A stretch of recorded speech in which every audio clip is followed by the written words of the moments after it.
Stay out of the way, old hag. Just spend Christmas there. It seems I was kicked out of the house by my son's wife, who I had invited in because she wanted to spend the end of year together. I need to tell my son about her true nature somehow. I'll expose her for who she really is, no matter what it takes. I refuse to be family with someone like her. My name is Michelle. I'm 72 years old and live with my son. He's approaching 40 but is still single. My husband passed away 3 years ago.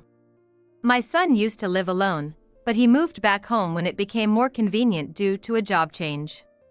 Our house is a single-story home. It looks almost new but was actually renovated not too long ago. It used to be a shabby old place, but after years of wear and tear, my late husband decided to remodel it. Thanks to the renovation, it's now comfortable and beautiful. Just hearing this, you'd think my husband decided to remodel the house out of consideration for the family's comfort. But in reality, it wasn't like that at all. Instead, he had been a source of trouble for many years.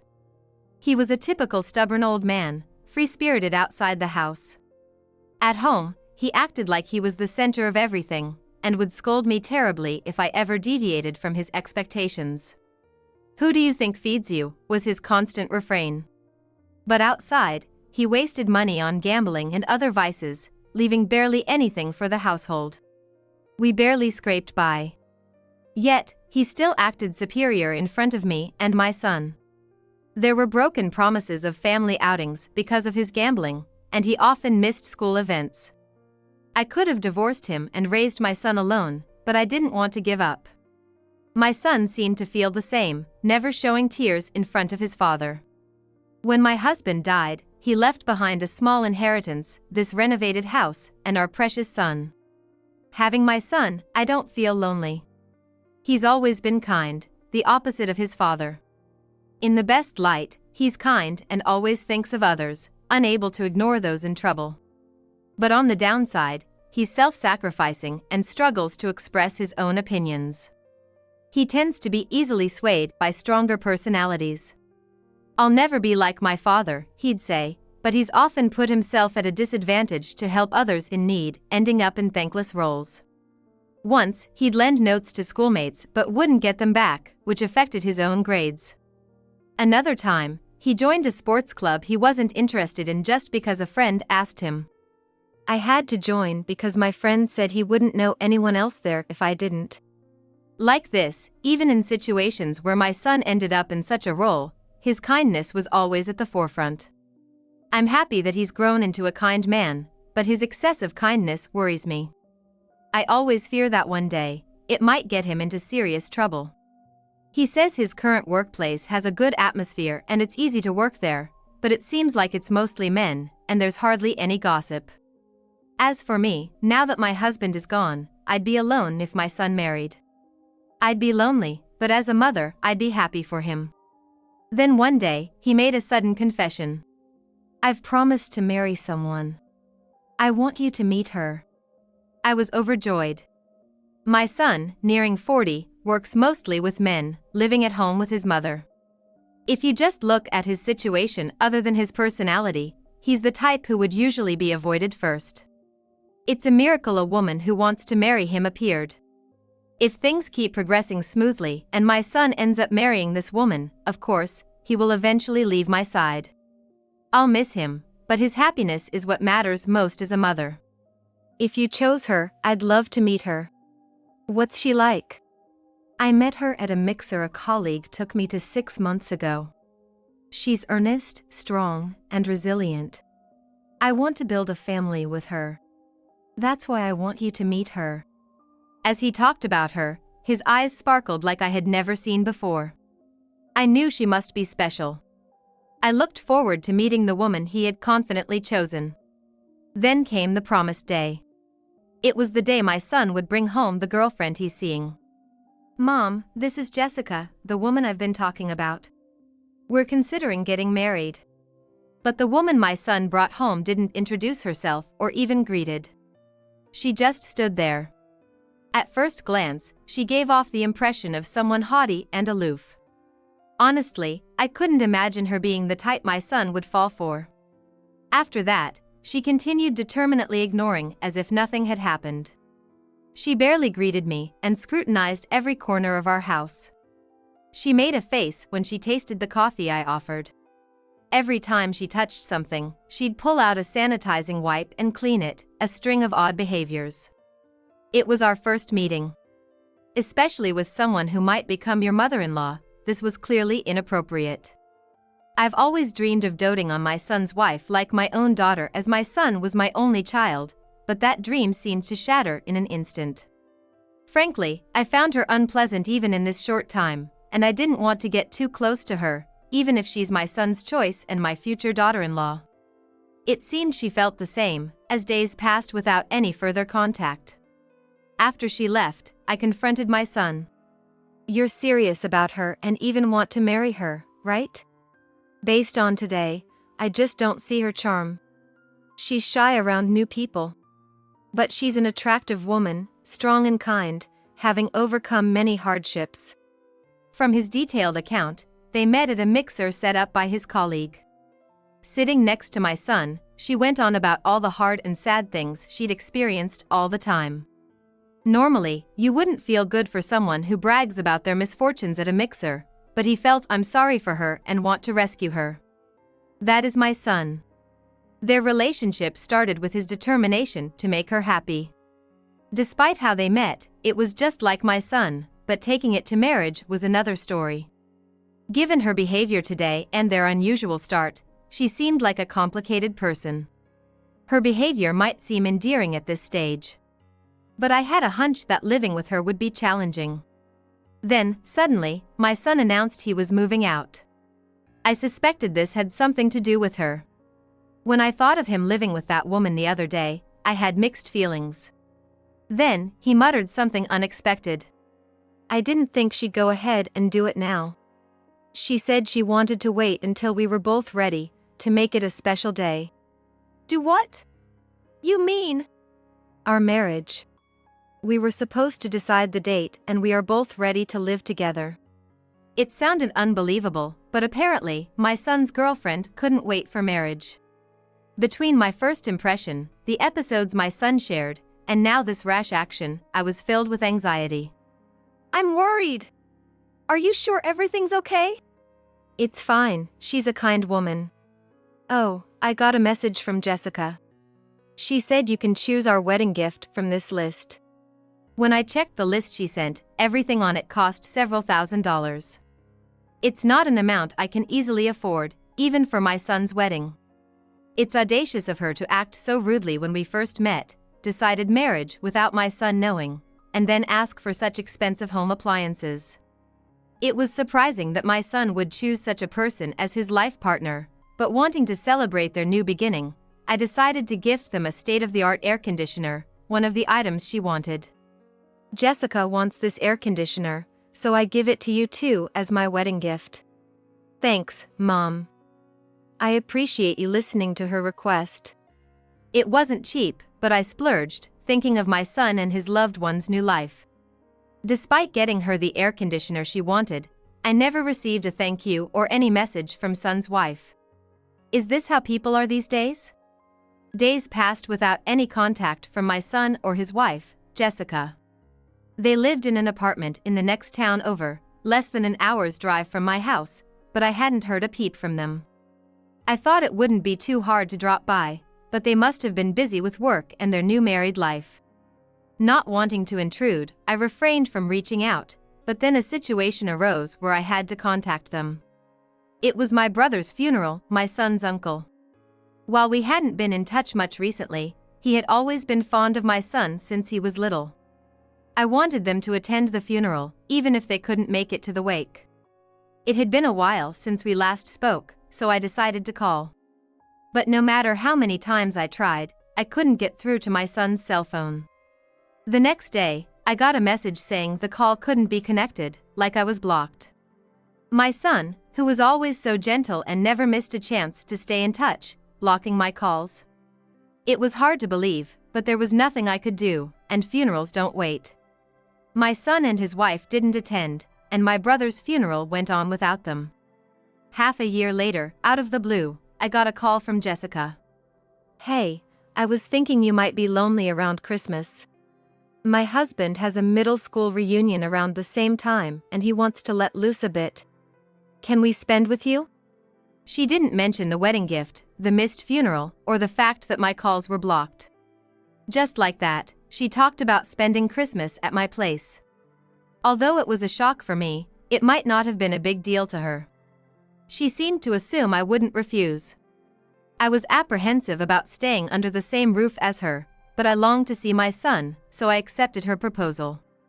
Sure, that's fine. I'm looking forward to seeing you both after such a long time. And so, they came to my house for Christmas. When they arrived, something felt off. The two of them were constantly together. But it was not in a loving or friendly way. They were just always together. Even when my son went to the bathroom or to get something from a room, Jessica followed him. At first, I thought she might have something to do in the same direction, but that didn't seem to be the case. It's hard to describe, but from her gaze and movements, it almost felt like she was monitoring my son, making sure he didn't do anything strange. When I got up to make tea, I caught a glimpse of my son's face and was shocked. He was looking down, avoiding eye contact with her. I couldn't understand why they were acting like this. But the reason behind their behavior would soon become clear. In the evening, my son left for his middle school reunion. Feeling awkward alone with Jessica, I decided to do some cleaning. I was vacuuming as usual when suddenly the vacuum stopped working. What? It was working fine yesterday. Then, with a loud bang and a forceful shove, I found myself toppled over. At that moment, I couldn't comprehend what was happening. The vacuum and I were thrown outside into the yard. Thankfully, I was wearing thick socks, but with the snow piled up outside, I was at risk of freezing. Who would do such a thing? A stranger? A robber? As I tried to get up and saw who was there, I was stunned to see it was Jessica. You're just right for spending Christmas there. Wait, what? Jessica, do you even realize what you're doing? Shut up, you old hag. I'm looking forward to having fun now that he's not around. It would be the perfect night if it weren't for you getting in the way. Saying this, Jessica started talking on the phone with someone. From the name she was calling, it seemed like she was talking to a man. The way she was sweetly talking in a voice I've never heard her use before made it clear. She was planning to meet her lover. From the bits of conversation I could barely hear, it seemed she was planning to use this house for dating, pretending to be her own house. Indeed, my house is newly renovated, and as a minimalist, I don't have many belongings. But who would have thought that someone would use my mother-in-law's house, where their husband grew up, as a place to cheat, pretending it's their own home? She took advantage of her husband going to a reunion and kicked me, her mother-in-law, out of the house, claiming I was in her way, and even pushed me out into the snowy garden. Well, if that's how it's going to be, I have a plan of my own. I dressed in an old pair of shoes and a coat I found in the storage and set out to fight back. First, I doubted my son knew about this affair. Even my son, who's as gentle as they come, would surely take some action if he knew his beloved wife was cheating so blatantly.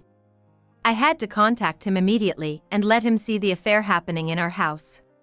But my calls were blocked on his phone.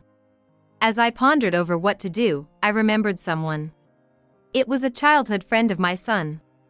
They had been close up to college and continued to meet for meals even after graduating. This friend had inherited a deli from his parents in the local shopping district. I might get some information there. Feeling like clutching even at straws, I went to the deli, only to find his parents there. Probably because he was at the reunion too. I asked them about the location of the reunion. I learned it was at a small tavern in the same shopping district. I rushed there, hoping to spot my son easily in such a small place. Luckily, I saw him returning to the tavern after buying something at a supermarket. I quickly approached him. I'm so glad I found you. Jessica kicked me out of the house. She's planning to spend time there with some man. I overheard her phone conversation. Do you know anything about this? What? Jessica's cheating? No way! Hearing this, my son immediately left the reunion and headed for our house. I offered to go with him, but he insisted it was too dangerous as we don't know what Jessica would do and what kind of person the man might be. I took refuge in a nearby hotel, leaving the matter to my son. The next day, when I returned home, I found Jessica beaten up and lying naked in the garden. Damn it, you old hag. Don't you care about helping your daughter-in-law? I can't even get into the house. What kind of upbringing did you give your son? I couldn't believe my gentle son would beat his wife and leave her in the garden.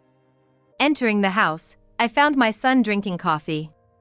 Hey, Jessica was naked in the garden. What happened? I don't know. She was fighting with her affair partner last night. It's none of my business now. She's going to be a stranger to me. When I was taking refuge in a hotel, my son had stormed into the scene where his wife, Jessica, was cheating with her lover. Thinking it would serve as evidence if something happened, he took photos of the lover's face and even recorded the confrontation. I was impressed by his calmness in such a bizarre situation. From the recording, it was clear that the lover, caught off guard by my husband's return, lashed out in anger and even struck Jessica. It seemed like he stripped her of the expensive-looking branded clothes she was wearing, perhaps intending to sell them off. The recording captured everything, even these details. After the lover left, my son was the one who stopped Jessica from entering the house again. I think you understand from the recording, but it's clear Jessica is not remorseful. She said she married me for money, or because I was convenient to use. And to top it off, she keeps saying her lover is her number one. So, I've got a place I need to go to, so I'm leaving Jessica's matters to you, Mom. Leave it to me? What do you mean? I didn't want to let someone like her into our house, so I didn't. If you want to let her in, I won't stop you. With that, my son left. As for me, Jessica has put us through a lot of trouble up to this point. Even though she was likely beaten up by her angry lover, I think it's just deserts for her actions. I don't feel any obligation to help her out, so I decided to just leave her be. I had a pretty good idea of the situation from my son's photos and recordings, but to further clarify things, I decided to check the security camera footage as well. I'm glad I installed these cameras after hearing about a burglary at a relative's house. It was just in case, but it turned out to be a wise decision. It seems that neither Jessica, my son's wife, nor her lover realized that we had security cameras. They were behaving recklessly in someone else's house and even caused trouble. The footage captured by these cameras, coupled with the strange hat seen in the photos my son took, seemed oddly familiar. As I was pondering this, I noticed a commotion outside. The sound of the doorbell rang, and someone had come to visit. When I opened the door, there stood a police officer. It appeared that Jessica, playing the victim, had cried to the neighbors. Someone had reported to the police about an injured, naked woman in the garden. I'm sorry for the disturbance. She seems to have gotten into some trouble, but neither my son nor I saw her get injured. We do have a security camera, so we can explain what kind of trouble it was. I proceeded to show the police the footage and photos from last night's incident. Thankfully, the police understood that my son and I weren't involved. However, as police officers, they couldn't leave a woman injured and naked in the cold of winter. Jessica was taken away in a patrol car. Just as I remembered who the man in my son's ex-wife's affair was, my son returned. Mom, I'm back. I just filed for divorce. She's nothing to me now. Divorce? What do you mean? Since we got married, Jessica would cry and make a scene whenever things didn't go her way. I tried to meet her expectations, but she started testing my patience. Her trump card was a divorce paper. From what my son told me, he was completely enamored with Jessica and did everything to fulfill her wishes. However, Jessica exploited his feelings, behaving outrageously. And she used the threat of divorce to control him. I was speechless upon hearing this. However, I reconsidered and decided to share with my son what I had just remembered. He seemed to have a moment of realization and quickly stood up, urging me to follow him. We headed to the police station where Jessica was being held. My son and I went to the room where Jessica was being temporarily held for her protection. Ted, I was waiting for you. I knew you would come to rescue me. You're my dear husband, after all. You wouldn't be so heartless as to ignore your wife in such a state. What are you talking about? We're strangers now. My mom and I just came to tell you something important, that's all. What? What do you mean? Is this some kind of bad joke? I understand if this old lady came to apologize for leaving me in the garden, but strangers? Jessica probably thought I was there to apologize for leaving her outside and that Ted came to take back his beloved wife. I've filed for divorce.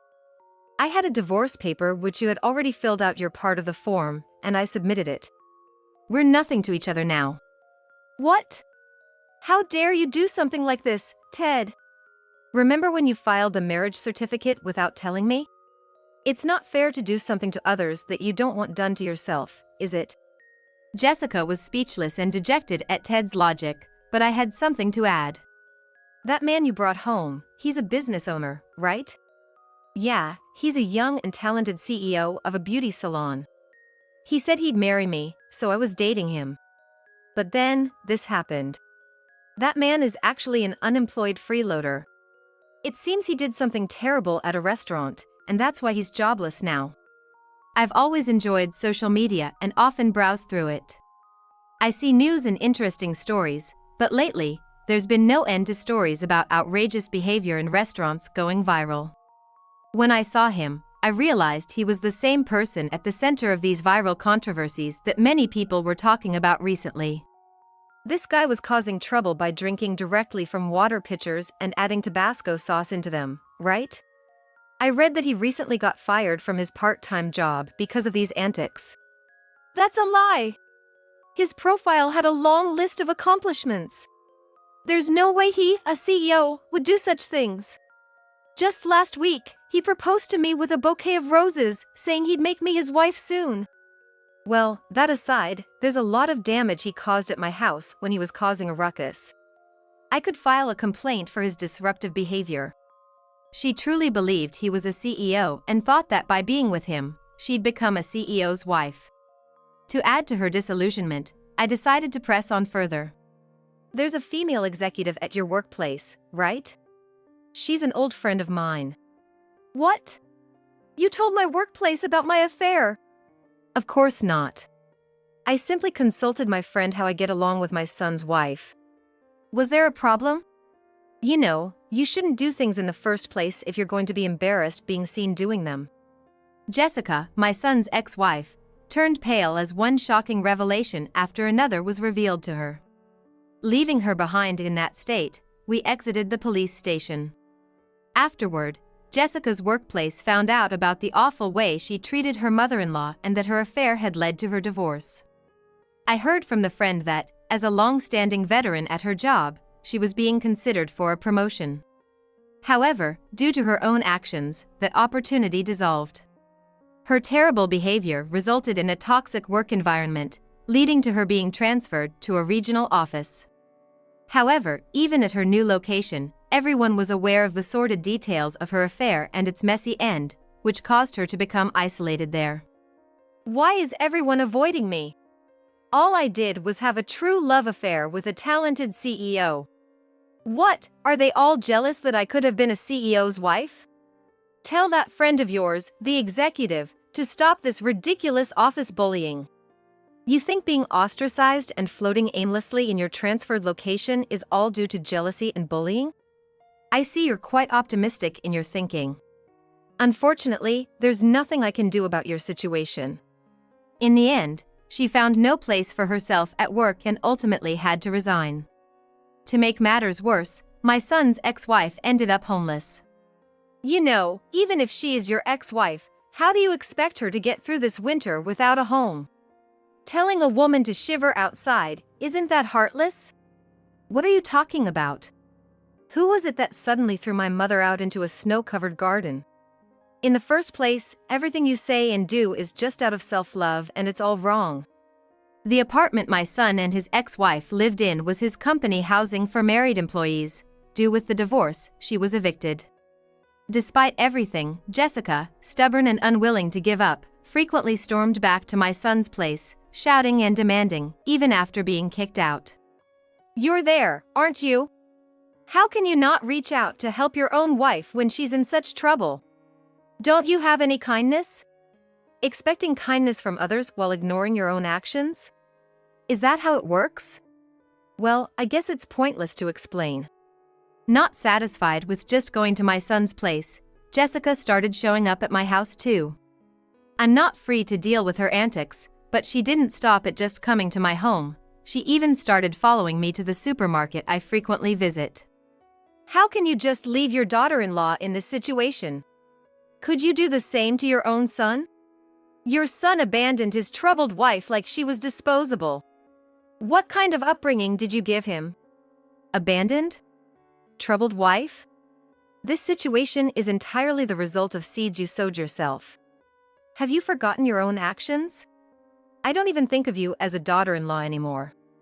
Each time she did this, the security system would be activated, or bystanders would call the police.